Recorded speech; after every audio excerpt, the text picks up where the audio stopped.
My name is Constantindes. I'm from Johannesburg in South Africa. I'm an international climate activist and humanitarian and a social entrepreneur. I, in my lifetime, have seen how climate change has affected the people of not only my country, but my continent. I've seen climate change affect the most vulnerable of people, and I have seen how people have had to leave where they used to call home in order to find another home because rain patterns have changed. They're no longer able to farm their food that just sustained them as a family. And I've seen how the destruction of weather patterns has taken away people's homes and taken away people's lives. I'm passionate about what I do because I believe what I do is important to building our societies, our countries, and our continent. I'm so privileged to work with pockets of hope within communities, working with actual people, communities who are faced with climate change challenges. My work with the Sahrawi people who come from the Western Sahara, a country that has been illegally occupied for decades, is really important to me. The message of the Sahrawi people and the fight for their self-determination and the fight for their freedom has been something I've carried with me on this journey, and has been important for me to share their story with the lives that I have engaged here in the US and with the young leaders that I have worked with on this journey. And I think that their fight is our fight. I'm so privileged to be here.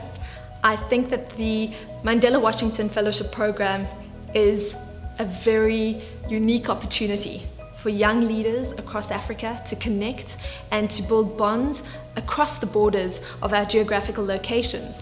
It's an opportunity for us to make sure that we're able to tell our stories, and each individual story is so important because it's the tapestry of the greater vision of what we're all wanting to achieve.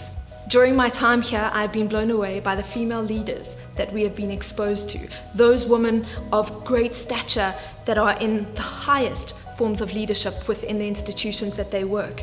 Terry Sullivan, who's the president of UVA, unbelievable, powerful woman. You can tell that woman's a rock, and that woman makes things happen. The ability to go back home with a network of other African leaders who come from every corner of our continent has been something so powerful. I go back home as a rejuvenated leader who's excited and passionate to take all of the lessons learned on my Mandela Washington Fellowship Program, all of the things I've learned with the Presidential Precinct. I take them back and I get the opportunity to implement them. By 2035, 1.8 billion babies will be born in Africa.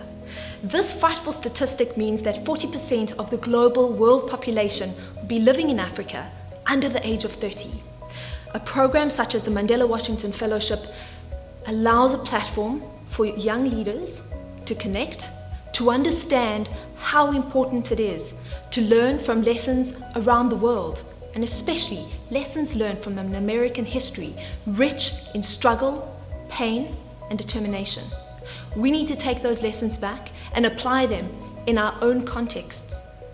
Each individual country needs to take what they learned here, and we need to make sure that if by 2035 we have a youth bulge that needs to be empowered, it is up to us to empower that youth bulge.